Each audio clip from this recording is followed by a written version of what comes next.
At a place, true dip is 45 degree and apparent dip is 60 degree. If plane of dip circle is rotated by 90 degree, then dip shown by it will be. देखो सबसे पहले अगर आपको dip circles के question solve करने हैं तो इनके फॉर्मूलाज आपको अच्छे से पता होने चाहिए। तो एक चीज़ मैं आपको क्लियर कर देना चाहता हूँ कि जैसे अगर ये मैग्नेटिक मेरिडियन है,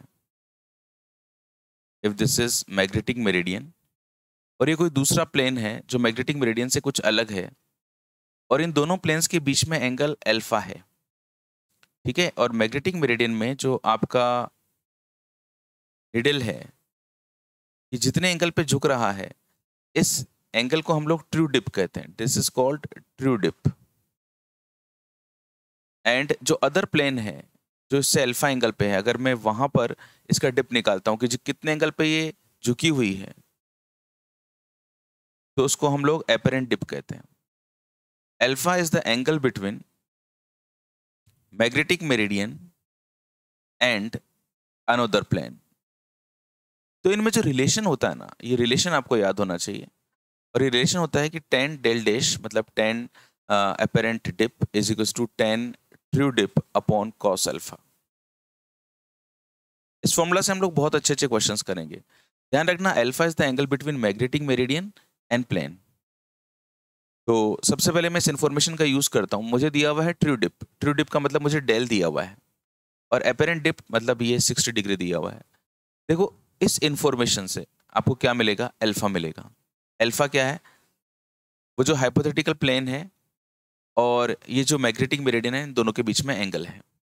तो मैं सबसे पहले ये फॉर्मूला यूज कर रहा हूं,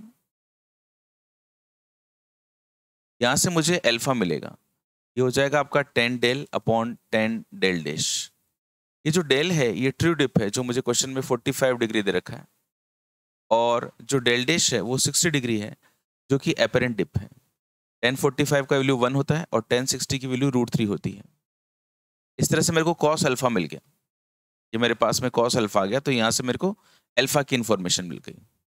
अब देखो हमें क्वेश्चन आगे क्या बोल रहा है, हमें ये कहा जा रहा है कि if plane of dip circle is rotated by 90 degree, जो डिप सर्कल है इसको 90 डिग्री पर घुमा दिया गया है, तो यहाँ पे नया डिप क्या होगा।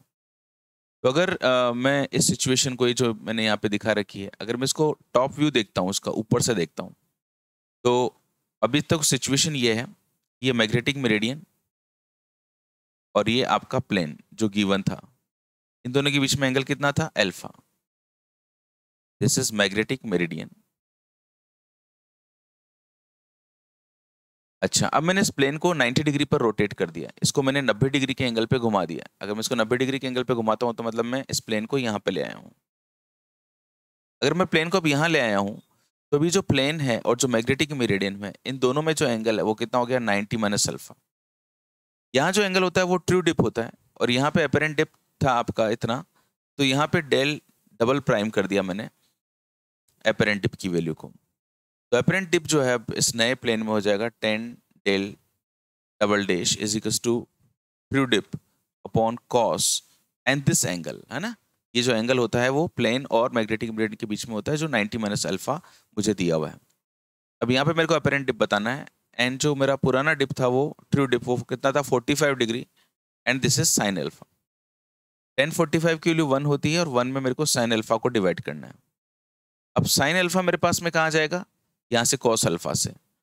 अच्छा, मैं जानता हूँ कि sine square alpha plus cos square alpha is equals to 1 होता है।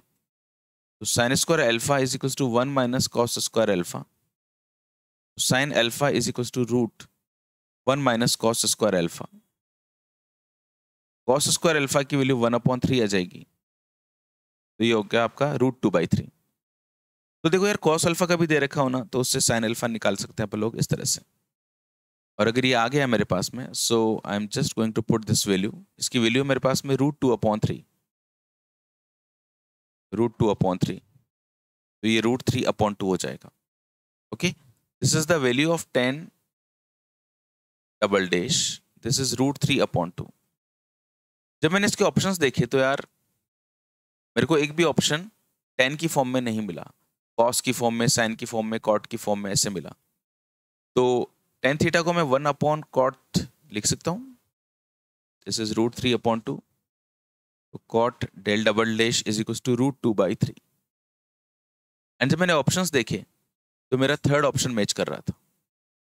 ओके, इस तरह से हम लोग इसका सॉल्यूशन करते हैं।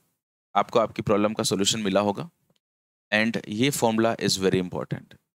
ठीक है, ये फॉर्मूला अगर आप अच्छे से याद रखते हैं तो आपको इस टाइप के क्वेश्चंस में कोई भी प्रॉब्लम नहीं आएगी। बाकी इस प्ले लिस्ट में आपको ऐसे और भी बहुत सारे क्वेश्चंस मिलेंगे। So keep connected and keep watching. Thank you so much and God bless you.